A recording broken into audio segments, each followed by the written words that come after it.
Fala pessoal, estamos aqui com mais um episódio do Sem Roteiro Podcast no Secomp Mangaratiba. Estou aqui com a doutora Lara Breiner, que é especialista em Direito Público, ela que é referência, assim, participou aí, inclusive da Lei 14.133, né, que eu fiquei sabendo.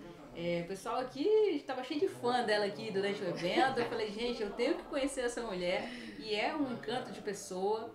Doutora, a senhora falou aí de um tema muito importante durante a palestra. Eu queria que a senhora, primeiro, se apresentasse quem é a doutora Lara e, segundo, que desse uma palhinha aqui para quem não pôde estar no evento sobre o tema que a senhora falou, né, que é a fiscalização e a gestão de contratos públicos, não é isso? Isso mesmo. Perfeito. Então, obrigada pelo convite. Meu nome é Lara Breiner, sou servidora concursada da Agência Nacional de Saúde.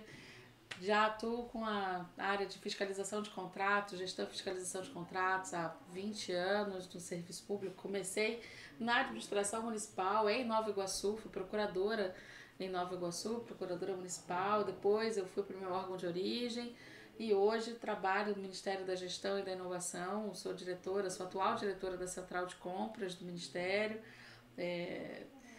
Acho que o principal, que eu sempre falo isso, né? Assim, eu acho que o principal que a gente precisa se conscientizar mais nessa área é que a gente tem que ser menos permissivo. E aí, quando eu falo menos permissivo, porque quando você cria uma regra, você não pode simplesmente criar a regra e não olhar, não cuidar para saber se quem tem que cumprir a regra efetivamente está cumprindo. Olhou, está cumprindo, ótimo, maravilha, coraçãozinho para todos nós. Não está cumprindo, a gente precisa aplicar um processo sancionador. E eu falo que o processo sancionador ele é um processo educativo. Por que ele é um processo educativo? Ele serve como uma represália da ação equivocada, da ação irregular, mas ele é educativo para o próprio mercado, para verificar, para que o mercado olhe e diga assim, olha, a gente não pode fazer isso. Existe um desdobramento para a minha ação irregular. A gente faz isso na nossa casa, a gente faz isso com absolutamente tudo na nossa vida. Então a gente precisa se conscientizar de que quando a gente está num cargo público, está à frente de um cargo público, à frente da execução de um contrato público, você não está cuidando do seu dinheiro, você está cuidando do dinheiro da população, que também é seu, óbvio, mas você não pode dispor dele. Então, o descumprimento do contrato administrativo por parte do contratado, ele gera pra gente uma responsabilidade ainda maior do que se fosse um descumprimento do contrato na sua vida pessoal. Então, na sua vida pessoal, se o pintor não pintou a sua casa inteira, você paga tudo que o pintor tinha pedido? Não. Por que eu vou fazer diferente quando eu estou gerindo dinheiro público? Sim. Por que na execução do contrato, se a empresa está executando mal esse contrato, por que eu não atuo de forma a regularizar essas ações? Né? Então, esse é que eu acho que é o maior ponto de conscientização hoje que a gente precisa trazer para dentro dos gestores e fiscais. E aí, você nem perguntou, mas eu já estou respondendo, porque eu sou dessas. Ah, perfeito, fica à vontade. Os gestores e os fiscais, eu sei que eles se ressentem muito e muitos viram para mim e falaram assim, Lara, eu queria muito fazer isso, eu queria não sei o quê, mas o que acontece? Eu vou fazer aqui, mas aí o prefeito, ou o governador, ou o vereador, ou quem quer que seja, não vai fazer nada, vai arquivar o processo, porque é todo mundo amigo. E eu falo, gente, você faz o certo só porque tem alguém olhando? Não. Você faz o certo porque é o certo. Isso. Se o outro vai fazer errado, isso é um problema do outro. Exato. Isso fala dele, não fala de você. Né? Então eu não posso deixar de fazer o certo por presumir que o outro vai fazer o errado. E se o outro fizer o errado, existem mecanismos de controle que em algum momento, em alguma medida, vão aparecer e que vai gerar responsabilização para quem fez o errado. Sim, e até para quem deixou de fazer o certo. E para quem deixou de fazer o certo, exatamente. Porque a omissão, nesse caso, é uma omissão relevante. Sim. Se eu tenho, por exemplo, uma empresa que não está entregando um remédio, às vezes a gente se esconde atrás do papel e não enxerga a prestação do serviço público por trás daquilo.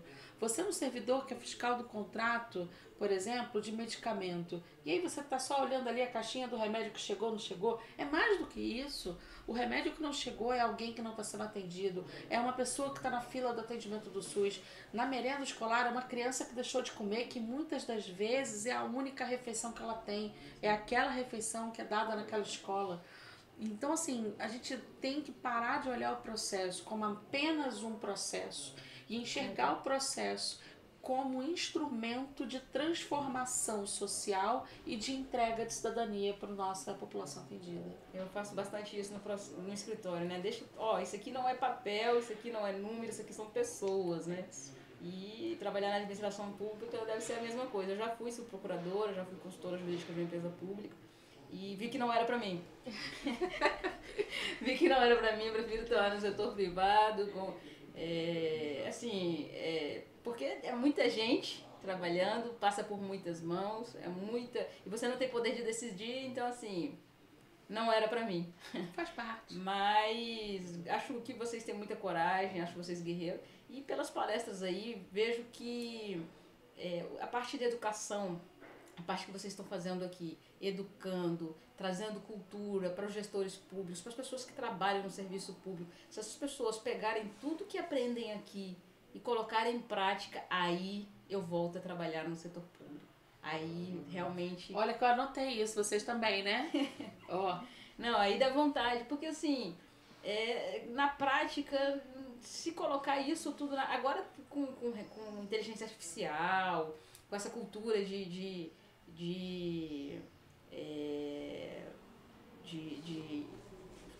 ajudar o próximo, etc. Enfim, mas na minha época que eu fui, não foi interessante, pelo salário, assim, né? Olha, você deixa de fazer, você vai ser punido. Se você fizer, você está fazendo certo e ainda assim você vai ser punido. Mas você está fazendo certo, você tem que fazer aquilo, porque se você não fizer aquilo, a população vai deixar de ter um benefício. Então é o certo a fazer, mas você vai ser punido se você fizer. Aí você tem que andar de acordo com a lei. Se você andar de acordo com a lei, você não tem que fazer.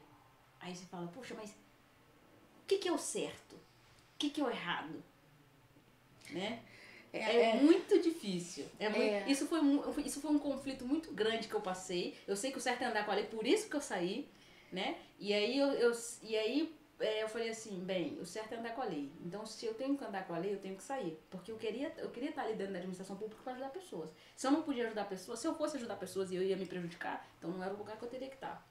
Né? Eu falo que você teve uma experiência não bacana, tá? Mas assim, existe uma diferença entre o que é certo e o que é lícito. Uhum. E eu vou além, assim, se em alguma medida pareceu que o certo não é entregar o que a sociedade precisa, o seu processo está errado. Uhum. Em momento algum a legislação diz para não entregar o que a sociedade precisa. Inclusive, mesmo com um processo ilegal, e a lei traz isso expressamente, tá? Se você encontrar uma ilegalidade, uma irregularidade dentro de um contrato que está em execução, ou seja, assinou o contrato está ruim, ele tem uma ilegalidade ali. Se eu pego a súmula 473 do Supremo, eu falo, atos ilegais não geram direitos, tchau, acaba com o ato. A nova lei fala, calma aí, o foco da administração pública é o cidadão. Olha, que legal. A finalidade da administração pública é o fim público, é o bem público, é a entrega do objeto para a sociedade. Então ela fala, o artigo traz 11 incisos, tá? Dizendo, olha, você encontrou uma ilegalidade, analisa isso aqui. Até a quantidade de desemprego gerada pela rescisão do contrato ilegal, você tem que considerar para tomar a sua decisão de anular ou não o contrato. Olha, isso é muito interessante, mas como que vem sendo aplicado isso pelos órgãos fiscalizadores, né? Tribunal de Contas, Ministério Público, vem sendo na íntegra dessa... Sim. Alguns órgãos de controle, aí eu tenho que concordar, a gente ainda tem muita gente aplicando a lei nova, mas com o olhar da lei velha. A pessoa não leu nem a lei. E ela fala, não, porque a lei fala isso. A lei falava, porque o que você está falando é 866, né? A lei nova é a 14133, vamos lá olhar. Vou dar um exemplo. Todo mundo vem com a fala assim, inexigibilidade é porque não tem competição. Inexigibilidade não tem competição. Isso é uma frase que ela era 100% verdadeira na lei antiga. Na lei nova, não é assim. A lei nova, ela fala assim, inexigibilidade, é inexigível quando você tem uma inviabilidade de competição. Ok. Só que lá na frente ela fala assim, quando ela vai falar do credenciamento, por exemplo, ela fala, você deve licitar, exceto se você pode ou deve credenciar. Ora, se eu posso credenciar e dentro do credenciamento eu tenho mercado fluido, como que eu tenho mercado fluido? Mercado fluido é aquilo que eu tenho variação de preço. Um exemplo, passagem aérea. Você vai dizer que não tem competição na escolha de uma passagem aérea? É claro que tem, mas você faz credenciamento. Porque você pode fazer o credenciamento. Então, é uma quebra de paradigma que as pessoas estão dizendo que elas conhecem a nova lei de licitações e quando você começa, eu brinco falando assim, você começa a puxar e aí você vai vendo que o novelo tá estranho. É exatamente isso. Porque a pessoa jura com essa lei, quando você começa a falar, ela fala, não tinha olhado por esse lado. Eu falei, não, então você não tinha olhado esse artigo da lei. Não tem lado para olhar, sabe? Então é um pouco disso, assim, a gente não só pode como a gente deve. Alguns órgãos de controle já estão na vanguarda e estão aplicando efetivamente o espírito da nova lei, não só a lei fria, mas o que ela quis trazer, o que ela trouxe, o que a gente pode trazer de novidade. Por exemplo, aqui no Secomp, o Vinícius Geronasco vai falar, por exemplo, sobre o Contrata Mais Brasil. O que é o Contrata Mais Brasil? É um programa que a gente lançou no governo federal que permite o credenciamento de microempreendedores individuais para serem contratados de forma direta pela administração pública. Isso não é transformar a sociedade? Isso é sensacional. Inclusive pagamento via Pix, né? Via Pix, olha isso. Sensacional, né? Aí você fala assim, antes que vocês briguem comigo, você fala assim, Lara, mas eu não tenho Pix aqui no município. Ok, usa cartão de pagamento. Ah, não, também não uso. Paga por fatura, mas o que importa é você abrir o mercado que você não tinha. É você trazer o seu microempreendedor individual, aquele cara que está aí no seu município, aquele que gera emprego ali e fazer uma ampliação da contratação dele, melhorando a condição de vida dele. Aí você fala, o que eu tenho a ver com isso? Eu falo, tudo! Porque se você deu melhores condições financeiras a essa pessoa, você muda a vida dela. E se você muda a vida dela, por consequência, você muda o seu município. Sim. Sabe? É isso, é um ciclo virtuoso. Então a gente precisa quebrar os ciclos viciosos para trazer os ciclos virtuosos para dentro da administração. Olha, gente, eu tô saindo desse seminário transformada, porque eu não sabia desses artigos aí que trouxeram essa novidade aí, que independente, óbvio que ninguém quer fazer um processo ilícito, nem nada, mas independente de qualquer falha que tenha ali, se foi pro bem da população, né, se tem um resguardo ali, apesar dos órgãos controladores ainda ter que mudar a cultura, de pensamento deles, já é um avanço ter isso por escrito. Doutora, e eu fiquei sabendo, né, que a senhora escreveu um assunto sobre racismo ambiental. Isso mesmo. E eu queria que a senhora falasse sobre esse assunto, porque eu achei interessante e é pouco dito, né, é pouco conhecido. Eu queria explorar isso aqui também no podcast. O racismo ambiental ele é um tema que é interessante. Eu sempre falo que o tema meio ambiente, ele é um tema dual e em determinados pontos ele é um tema que tem muita falciane no meio. Então eu ia usar o termo hipócrita, mas eu achei que era doído demais, apesar de eu achar que cabe. Por quê? Porque quando você olha, por exemplo, para os países europeus, eles destruíram todo o seu meio ambiente, não tem nada lá. E aí ele olha para você, a gente no caso aqui, e fala assim, cuidem da Amazônia, eu quero cuidar da Amazônia. Cara, tu destruiu tua mata, tu vai querer falar da minha aqui, deixa que eu cuido da minha Amazônia, sabe? Sim. E aí, mas existe uma razão, né, para essa preocupação com o meio ambiente. A gente realmente precisa se preocupar com o meio ambiente, mas a gente tem que sair do discurso vazio. Eu acho que a população, e aí eu não vou falar pela população porque eu não sou representante eleito pelo povo, vou falar então por mim. Eu acho que eu, enquanto cidadã, e acredito que não sou a única, eu tô cansada de discursos vazios. Eu tô cansada da pessoa dizer pra mim que ela tá cuidando de mim, que ela tá cuidando de uma política pública, que eu vou ter uma melhora na minha condição de vida, e isso não acontece. Então, o que é o racismo ambiental? É trazer luz para a situação aonde você tem as pessoas que têm uma alta capacidade financeira, as pessoas que são, enfim, classe média alta ou ricas, que se colocam como pessoas que trazem o discurso do meio ambiente e tem os sustentáveis da modinha, não entrarei no mérito, mas que fazem um discurso de serem politicamente corretos no tema ambiental, mas não separa o lixo na própria casa, joga o lixo na rua, destrói o meio ambiente, aumenta a quantidade de resíduo, troca de celular o tempo inteiro. E aí quando você olha e fala assim, tá, mas para onde vai esse lixo? Para a população de baixa renda. Sim.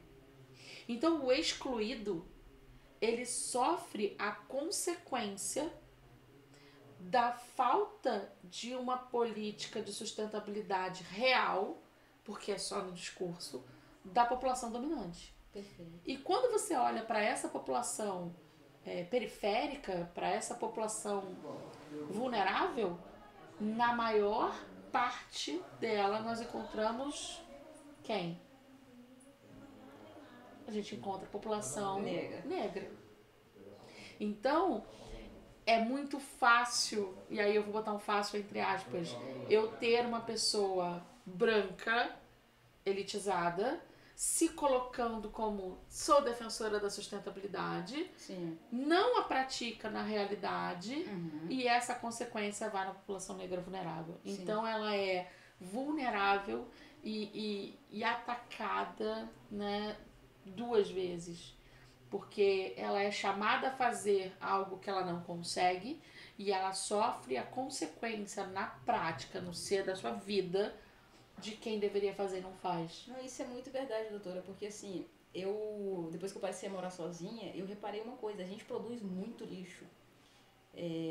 Agora eu tenho uma pessoa que me ajuda em casa, mas eu tirava o lixo de casa. Então assim, era lixo do banheiro, lixo da cozinha, porque eu chegava a fazer uma coisa para comer rápido. E ainda assim, era muito lixo diário. Eu tirava todos os dias para não criar nada e tal. Era uma sacolinha por dia, assim. Para uma pessoa só, eu achava muito. Falei, cara, se eu sozinha, isso aqui, imagina esse prédio inteiro, 18 andares, com famílias completas. Eu fiquei assustada, porque eu não tirava lixo antes em casa, né? Então eu fiquei assustada. E aí eu passei, no meu prédio tem a coleta seletiva, eu passei a separar dentro do apartamento. Porque eles, lá embaixo tem, mas eles não exigem que a gente faça em cima. Não faz sentido. Então eu passei a fazer a minha parte, passei a separar e falei, bem, pelo menos a minha parte eu vou fazer.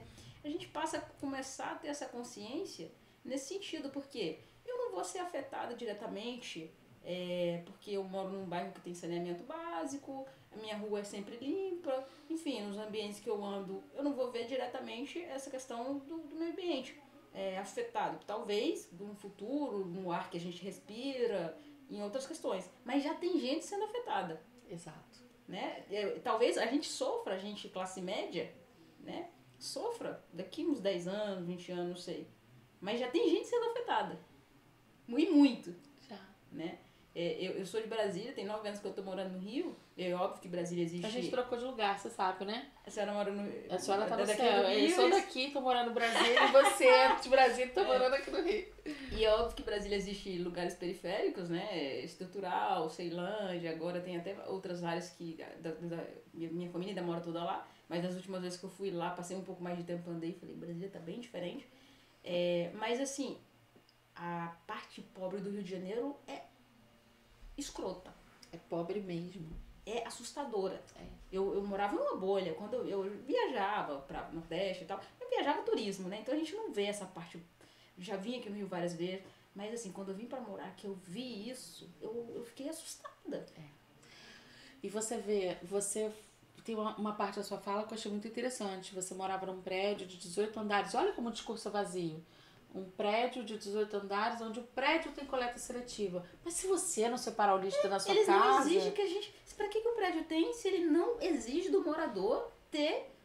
Ele tinha que multar o morador que não separa. E aí vamos pensar nisso. Esse lixo desses 18 andares de prédio Eu duvido são quantos jogados façam. aonde? São jogados nos lixões, sem tratamento. E que isso gera o quê? Falta de saneamento. As pessoas que são pobres, elas vivem do quê? De catar o lixo. Sim. E ela vai pegar o lixo não tratado, entende? E a gente tem responsabilidade com E a isso. questão de saúde pública, muita coisa envolvida. Não é só, mas elas vivem disso. Não. Não. Elas poderiam viver da reciclagem. Mas a questão ali é saúde pública. E aí né? olha como, e olha a sua fala.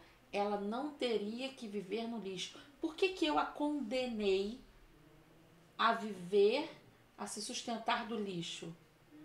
Por que que eu não, já que ela vai fazer isso, e não me interprete mal na fala, mas é isso, por que não então lixo reciclado? Sim. Por que que eu tenho que humilhá-la ainda mais? Sim, exatamente. Porque eu sou elitizada? Porque eu tô numa população privilegiada? Eu tenho direito de fazer isso? Entende? Então é esse olhar que a gente precisa trazer. Quanto mais você conhece e quanto maior a sua condição, maior é a sua responsabilidade. Mas é bem difícil de ter essa Mas só a que eu gente acho que eu tive um precisa. choque de realidade mesmo, assim, sair da minha bolha mas Mas a gente precisa, né? precisa. Mas eu acho que a população, se você não igual no condomínio, se o síndico não multar, se todos não fizerem, ninguém vai fazer, não há interesse, qual é o interesse? Aí as pessoas falam, por que multa? Multa por isso, porque o seu órgão mais sensível é o bolso. Aí a questão que a senhora falou na parte da parte do direito sancionador, Exatamente, né? o É direito necessário. sancionador. Ó, você quer ver? A gente questionou muito isso quando essa política foi implementada. A gente não tinha o hábito de bolsa reciclada, de bolsa retornável para ir ao mercado. A gente tinha a comodidade de ir no mercado e trazer sacolinha, né? E agora você paga a sacola. Sim. E aí com isso você passou a ser mais consciente com o uso da sacola. Sim. Quantos agora já não vão? Porque falam assim, eu não vou comprar sacola, eu não vou pagar sacola, eu tenho sacola. Sim. Né? Eu tenho umas 5 sacolas no carro, porque às vezes eu esqueço, né? Aí eu chego no mercado, vixe, é sacola, então eu já deixo no carro. Você entende? Então, às vezes, não multa, mas cria a consequência econômica por um outro lado, e você naturalmente vai começar a mudar a sua forma de ação. A mudança cultural ela não é uma mudança fácil, e qualquer pessoa vai reclamar, até a gente reclamaria. Claro, eu reclamei muito. E eu falo, olha, quanto custa em dinheiros atuais, né? Vamos lá, quanto custa uma sacola retornável? R$15? E bem menos, hoje R$7, R$8. E aqui tá barato, tá? No Brasil é 15 conto. É mesmo? Mas aí quanto custa uma sacola de plástico? 10 centavos, 5 centavos? Vamos botar 5. No fundo, é tão inconsciente a gente não querer perder dinheiro que você não fez essa conta. Com R$15, quantas sacolas você compraria? Não faço ideia. Você entendeu? E aí, se você botar isso na ponta do lápis, você fala assim, cara, não é mais barato a sacola retornável. É mais barato continuar pagando o saco. Mas é tão cultural o não perder, você tem a sacola retornável, você passou a usá-la. Mas aí então foi uma educação positiva. Legal. Isso. Então é isso. Então, assim, muitas das vezes a mudança cultural, a gente não consegue fazer no amor. Né? Eu falo que o ser humano ele tem 2 formas de aprender, no amor e na dor. Quando vai no amor, tem gente que aprende, a maior parte não. Vai na dor.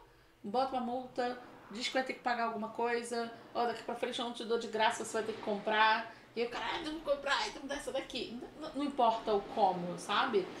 Então é isso. E aí você começa a fazer a mudança da cultura e a forma de ação do ser humano em relação à sociedade como um todo, né?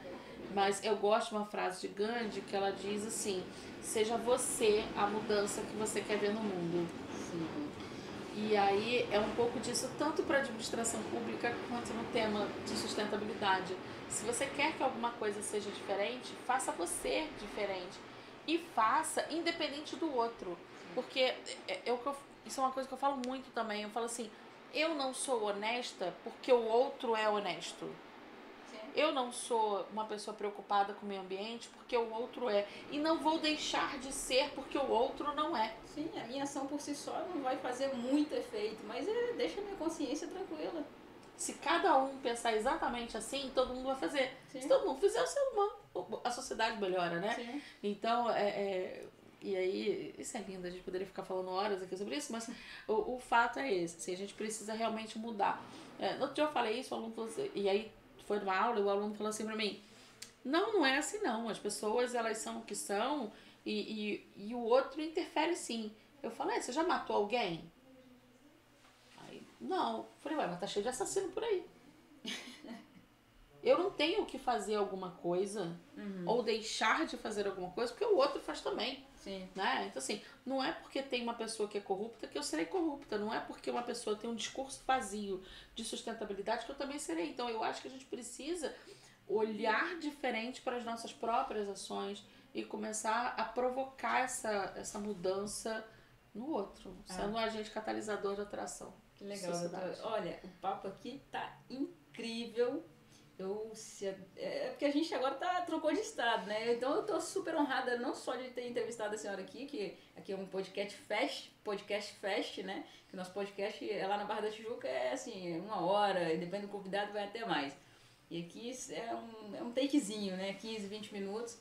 Mas com certeza eu ficaria honrada de uma próxima oportunidade de entrevistá-la a senhora por mais tempo. É um prazer. Eu pretendo inclusive voltar a Brasília para gravar, pelo menos para ficar 1 mês, 2 meses lá, para gravar com alguns amigos de lá, porque eu vim morar aqui e depois do podcast o pessoal, poxa, eu não tenho como gravar com você, então quero voltar para lá só para ficar um período lá e gravar com o pessoal de lá. Então não vai ficar impossível da gente gravar, eu vou cobrar essa gravação, se não for quando a senhora estiver aqui, que eu sei que as agendas são sempre corridas que vêm pra cá. Eu vou dar quando eu estiver por lá, que esse já é uma meta minha, de passar 1 mês lá, vou fazer questão de gravar novamente, pode ser? Vai ser um prazer, e ó, vocês anotaram, ela falou que vai gravar, né? Então aguardo, porque eu tô aguardando já. Já falei aqui também, já pra ficar compromissada, isso né? Aí, compromissado, assinado.